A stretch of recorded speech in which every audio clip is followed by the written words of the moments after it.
Hospital લઈ જવાના છે તમને. હા, હોસ્પિટલ લઈ જવા પડે. અત્યાર ભીષક બૈરા પડ્યા છે. આ બોટાદના પિંજિયા રોડ ઉપર એટલો ડામર પીગળે છે કે 10 જોડી ચંપલ બધાના ચોંટી ગયા છે.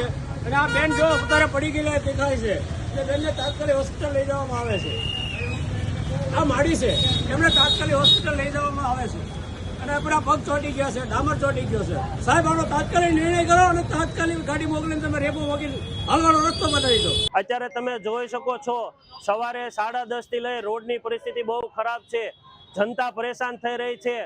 ડામર રોડ ઓગળી ગયો છે, કારણ કે નગરપાલિકાનો અણઘડ વહીવટ અને કોન્ટ્રાક્ટરની મિલીભગતના હિસાબે રાતે ડામર પાથર્યા પછી ઉપર રેફો નાખવામાં નતો આવ્યો, તો પબ્લિક અત્યારે પરેશાન થઈ છે. મેં ચીફ ઓફિસર સાહેબને ફોન 1 કલાકથી કર્યો હતો, છતાં પણ કોઈ કાર્યવાહી કરી નથી. અને આપ જોઈ શકો છો ચંપલ કેટલા પડ્યા છે.